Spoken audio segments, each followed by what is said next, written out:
Welcome, ladies and gentlemen. It looks like it's been a very exciting day, and I'm looking forward to hearing some of the conversations and the projects that the different groups have been talking about and working on in just a short while. First, let's meet our panel, and we have an incredible panel with us today. Karin Finkelson is Vice President and Chief Operating Officer of MEGA, which, of course, you know, is critical to the work that's been done here over the past few days. Kilian Kleinschmidt is Chief Executive Officer of IPA Switchboard, and he'll be sharing his views with us. We also have Alex Peterson-Zwane, who is Chief Executive Officer of the Global Innovation Fund, to share her thoughts on the way forward. And on the panel with us as well is Wu Guoha, and you will correct me if I'm wrong, I apologize, Deputy Director General of the China Development Bank. Thank you so much for being with us. We go straight into the conversation. It's been robust, really good discussions. I think strong partnership potential from what I'm getting in the room today. But really from each of you, what are your thoughts on the greatest takeaways over the past 2 days? And I'll start with you, Alex. Thank you. So this is my second time at a Development Finance Forum.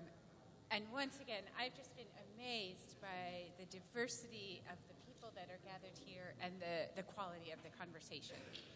For me, a big takeaway is, and I hearken back actually to what Paul Collier said at last year's Development Finance Forum, we need a venture capital fund for fragile places. And we need,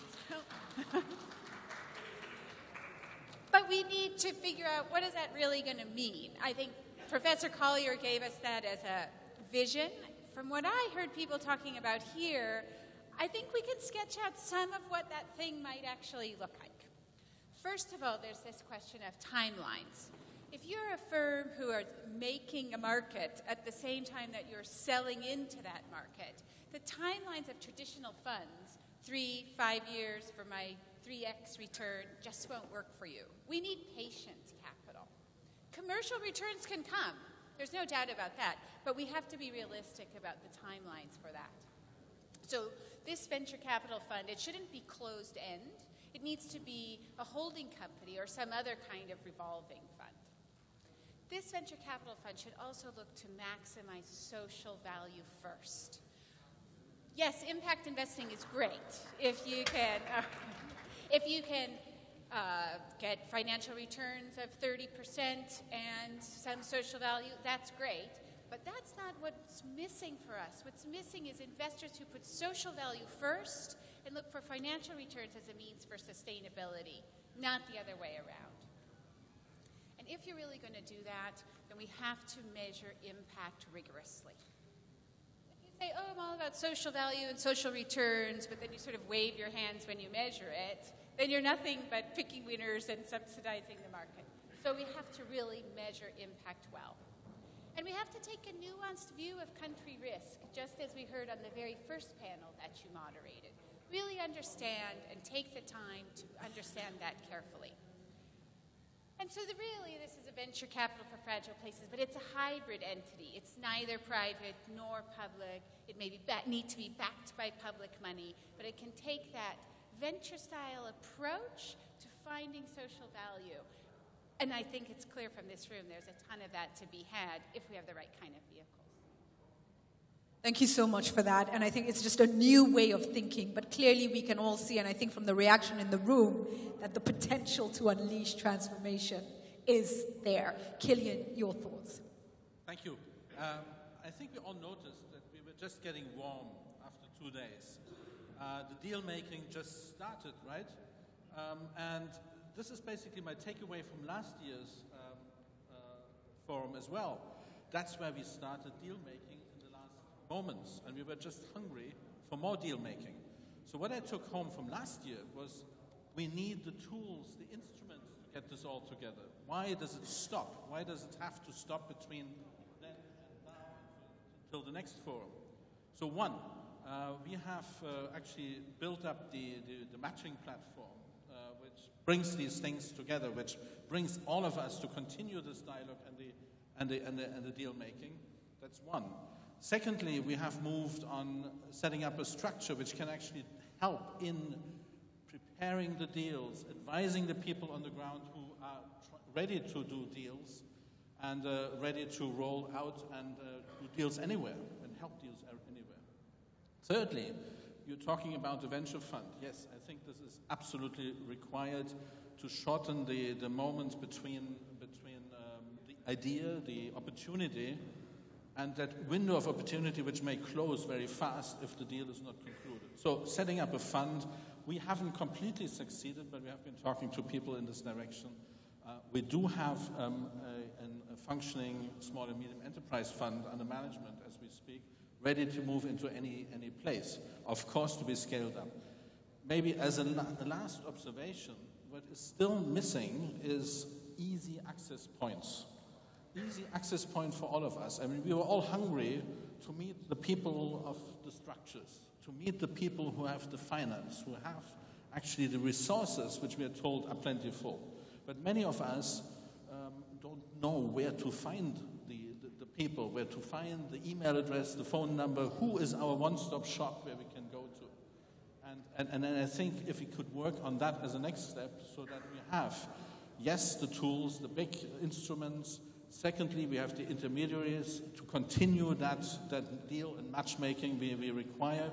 And then thirdly, I mean, of course, knowing of how we connect then to everybody on the ground. Before I move on to Karen, I just got to get a sense of, you mentioned you were in Dublin. Was there progress afterwards? Were you able to, after that hunger was kind of stoked, were you able to follow up and close some deals? Well, I mean, I think all of us have, I mean, the ones who were last year in Dublin, yes, we have continued dialogue. Yes, we have concluded a few deals. But there could have been much more happening. To be negative, on the positive side, now we're really, I think, at the point, and these 2 days have shown that, we're ready to scale it up. Scaling it up to levels which the big instruments need, that's now the challenge for the next month, and I think we're ready for that. But, I mean, my appeal in there is help the intermediaries, the structures which actually make that happen to function. And that's still not very easy. Thank you for that. Karen, your thoughts? Thank you. I think at the World Bank Group, we've been given the new tools. So the key is really going to be about implementation. How are we going to use these new tools? And when I say new tools, the IDA 18 includes $45 billion for Africa. It's huge in comparison with what we've had in the past. And on top of that, we've been given $2.5 billion for the first time in history to IFC and MIGA to use to support the private sector in the IDA and the fragile countries. So these are great tools, but I think the key, the truth will be how do we use them and how do we start to use them quickly so that we can start to show results on the ground.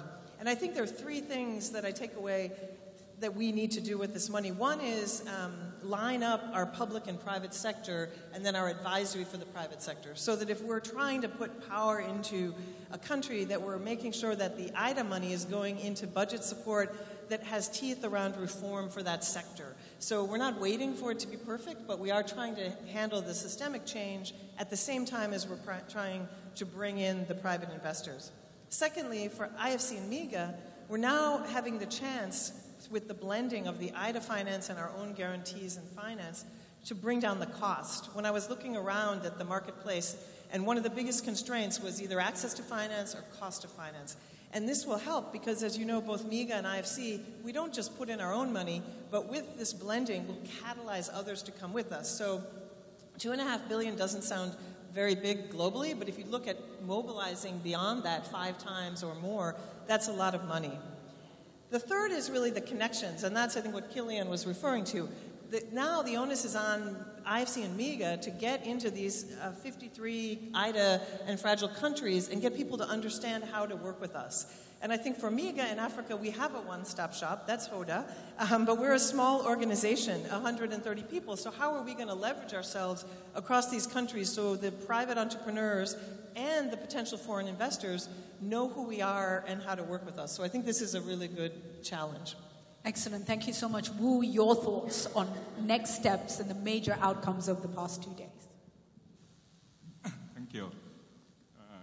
It's great honor and pleasure to attend this forum. For me, it's the first time to attend this kind of forum. And I think the theme of the forum, unlocking the private investment in Africa, is very appealing. And I'm deeply impressed by the quality of the organization, also the different debate and discussion.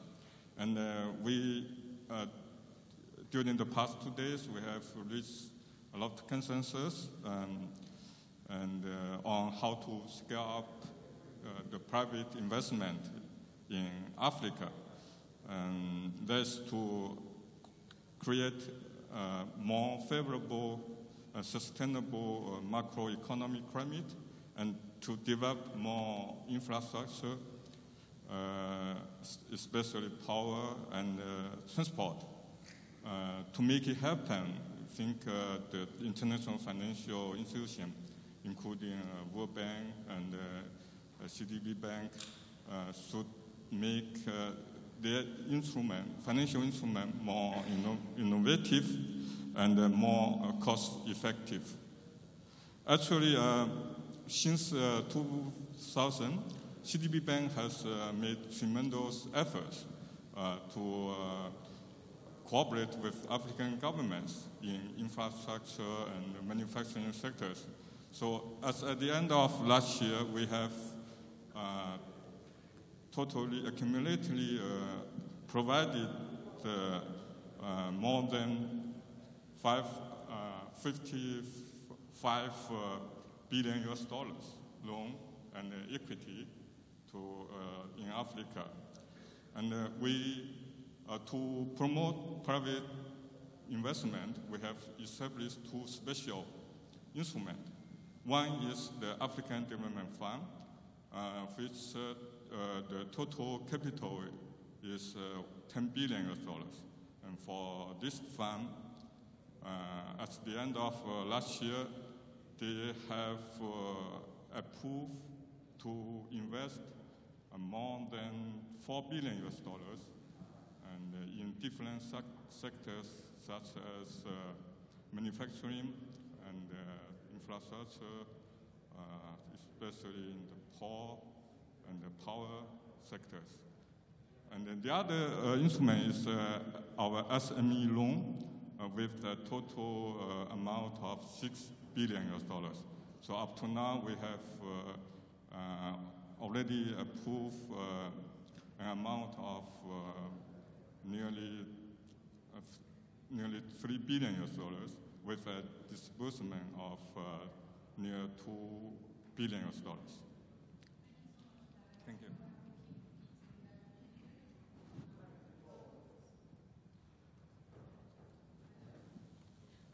Can you hear?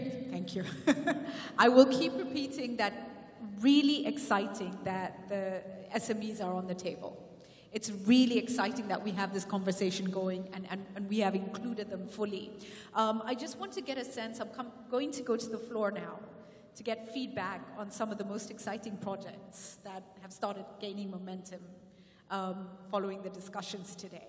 But I would like each of you to share with us, is there anything that you heard today in terms of the different projects being discussed that was particularly exciting for you? Where shall we begin?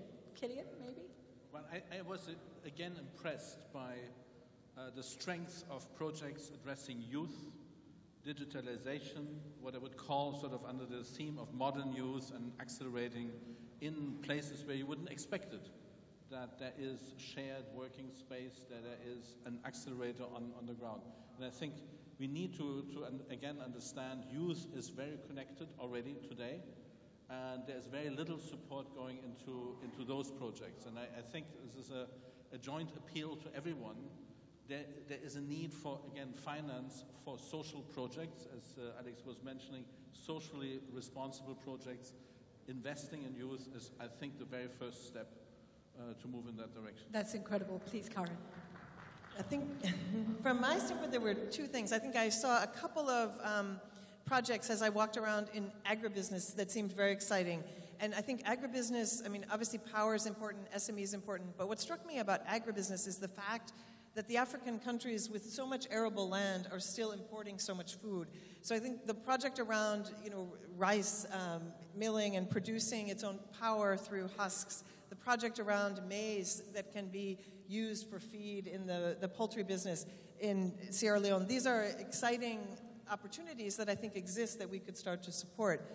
In terms of another key message that came out of our day in Freetown was around the public-private dialogue and the lack, the break in trust that often occurs in some of the fragile or conflict-affected economies, and how we really need to start rebuilding that dialogue so that the public sector understands what the private sector needs. And I think what's really important about this is that the private sector window that we've been talking about, it doesn't have allocations by country. It's a competition. So, essentially, we really need to see good proposals like the 2 agribusiness ones that I just mentioned, but we also need to see the macro and the investment climate moving and the willingness to move in the right direction. So a call to action, both for the private sector, but also for the public sector in these countries, because it's really going to be working together that's going to put this money to best use. I was also impressed by the projects that I heard about in my time here. And, I'll give you an example of some of the projects that I found super interesting. There's continuing to be interest in Uber-style solutions. So Uber for motorcycle taxis, Uber for farming equipment. This is clearly one of the ideas that's in the ether that we're beginning to crack in other places, in East Africa and in India. I think there's real potential for that stuff here. There's also some interesting platform plays that I heard about, which can really drive value, whether it's versions of What 3 Words, but even made hyper-local relevant for the African context, and even certification programs as a substitute for costly diplomas so that people can signal their knowledge and their skill in low-cost ways. Interestingly, about each of those things, and many of the other projects that we've seen here, they're quite amenable to rigorous measurement of their social value. And I would say that the same way there's resources for scaling up innovative agribusiness ideas, there are resources available and entities whose mission is to say, I want to help you demonstrate in a rigorous, credible way the social value that you're generating so that you can crowd in other resources on the basis of that in addition to the private returns that you're making. Yes, personally, I also I'm convinced that the agriculture is a very crucial sector for the development in Africa, either social development or economic development. And we have already invested some very successful projects in this sector. And one is our China Africa Development Fund have co-invested with a Chinese company and help this company to set up a joint venture in Malawi, Zambia, and Zimbabwe. And a big company, and they work with the local farmers, and they they provide the seeds and fertilizers, and they also procure the cottons, and this is very successful and help to create more than 10,000 jobs, and the company is also enough profitable. So I think we can copy this model in other countries, also in rice plantation projects also. Thank you for that. I'm coming to the floor now, and I've heard quite a number of exciting things about the different teams and the work that's been done, the discussions and the projects. So, Team 1, can we start with you? And do we have Rob or someone from Team 1 who is ready to give us a brief? Where's Team 1? Team 1 is not, okay, I will move on. Team Oh, okay. Thank you for standing up. And the mic is with you. I'm going to put Team 15B on notice. Patrick, you're on notice. But please go ahead. Team 1, let's start with you. Okay, hello everybody. Mariam Khan from Mauritania, running an incubator, ICT incubator. And in Team 1, we were very diverse. We had 3 people from the Sahel country, Chad, Mauritania, and Mali, who runs ICT incubator for youth startup. And also we had someone from Madagascar working on a project for having a law to help the government invest in renewable energy. And also we have the Mr. just right here and his staff working, I think, in a consultancy group, changing how to invest in companies in Africa or in Asia, instead of just donate it or give grants, and changing a little bit the way of doing business. So just to summarize what we have done, we say that first, we need to improve the investment process. Most of the time, we just have the classical way to invest, and in different countries, we have different problematic. Like in Sahel, we don't have the innovative way to help business entrepreneurs. We just have the bank, venture capitalist fund. It's not very available for us. And also the World Bank Group and others, most of the time, work only with the government. So private sector should be more involved at different levels.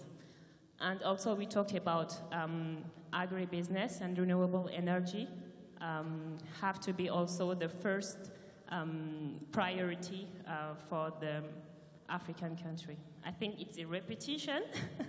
No, thank you. We couldn't find the best solution, but also the idea, IFC MEGA tools should be more understandable for others, private sector, in order to how to say, my English is not very good, to reduce the gap between what the World Bank and other big companies doing, and also the need of the private sectors. Thank you so much. Thank Hope you. it's fine. Thank you. And you know, it's very exciting, the challenges, for instance, of the Sahel region, access and affordability of finance. And the fact that, you know, in Kenya, there's some very innovative models being created, which we hope will disrupt the financial sector and be the Uber for finance. And so we watch that space. Team 15B, I understand there's been some progress with your team. Patrick, are you in the room? Can you share with us? Thank you. Can we get a mic? Oh, there we go. Thank you so much. Good afternoon. My name is Patrick Beckley from Sierra Leone. I represent a private sector investor in hydropower projects. And presently in Sierra Leone, we're developing the Bumbuna Phase 2 hydro project, which is an extension of an existing hydropower facility. And we're hoping to develop approximately 143 megawatts of hydropower as an IPP. The whole idea basically is we intend to use private equity and debt financing to undertake the project, of course with government support. And in terms of giving us the concession over a 25-year period, giving us the necessary fiscal, incentives to ensure that we do the project. And working with the communities as well so that they're not left out and are part of the process. We see this as a very great opportunity for us because we've actually baked this project. It's already baked and ready to go. We've been engaged with the World Bank already, and I think the World Bank, the IFC, the ADB, CDC, European Investment Bank already have some indications of where this project is. So we're ready for this concession of funding and the private sector investments as well. We believe at this stage we need a lot more responsiveness on the part of government. Government responsiveness to take this project a little further. There has to be predictability on the issue of fiscal incentives so that we have something which is a little more consistent rather than arbitrary as you deal with project from project. The MDB interrelationships. You know, you're dealing with a multifaceted group of investors. And how do you sort of make sure you have the best deal for the project in itself that makes it attractive to the investors, but also ensures that it meets the needs of the project? In most cases, when projects are already baked and signed off, the due diligence process takes such a long time, you know, before you actually start scratching the ground. So I think these are issues which maybe the World Bank, the IFC, and the IDA could also take care of. Thank you. Thank you so much for that. Thank you for that contribution. Can we hear from another team? Can I see a hand? Somebody who wants to share what was going on in their group? Thank you very much. The lady at the back. Thank you. Thank you very much. It's Team 3. We have innovation in all sectors, Go for Ghanaians. Go for Ghanaians, Ashanti, Eastern region, Western region. We got light manufacturing for cocoa production in rural area Ghana. So I'm here, I'm Team Emergency. They call me Team Emergency because I spoke yesterday and I'm speaking again as a follow-up. I'm going back to Liberia. I'm the only representative here, I think, for Liberia. And I'm in the not-for-profit sector, and we are striving for funds. I'm going back. I'm going to take out the signers and go back in the village where my people walk with my bare feet. And now they will ask me, what have you brought again? This is your second time. The first time I left from Dublin, I went back, and I lost my office space because the expectation of the people was so high that I got money from World Bank. Now I'm going back. So please, everybody here, please answer me. What am I going to say to my youth that are looking at me? Thank you very much. Thank you. Okay, before I come back, I'll come back to the different teams in a moment, but I just want to tap into that briefly. And so this young lady spoke yesterday. She's from Liberia, and she represents civil society. You know, this is the second time she's been here. She was in Dublin. Expectations are very high when she goes home that she's going to come with some big fund that's going to unleash potential for everyone. But she doesn't come with a fund now. She's going back the second year, and she's going to be in trouble. But what I really want to tap into is in this space, in many ways, civil society is struggling with dwindling funds. You know, their priorities are changing. Should civil society be reconsidering, just the way we are saying to private sector, look at the social capital that you are creating, right? Should civil society start to look more at the sustainability of their models? What would you advise her? I mean, this is the second day she's asking, what do I do? What would you advise her, Alex?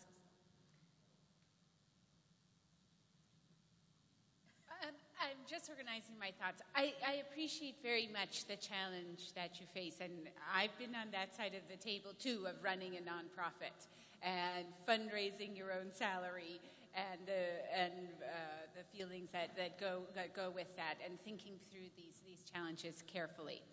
I think I would propose that there are two ways for us to think about these things.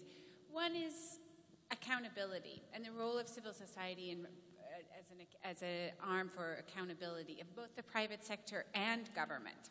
There's interesting opportunities for partnership when you think about wanting to figure out ways to create self-sustaining mechanisms for accountability. And so more partnership, not ending your role as someone who seeks social justice and social outcomes like that, but doing it in a partnership way can create interesting new sustainable business models.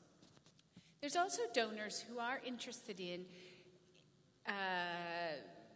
business models that partially recover revenue. So I don't think it's a zero-sum game of either I'm a for-profit entity or I'm entirely grant-funded. But there are interesting examples of quite powerful nonprofits where they partially recover revenue. And so I think those are interesting opportunities to look at. Yeah, I think we have to be careful not to mix up or to equal civil society with NGOs. I think there has been an inflation of NGOs being having become the vehicle for funding from the aid sector, let's say. And let's be very honest, it has actually forced people into becoming an NGO. Secondly, we have in that sort of unnatural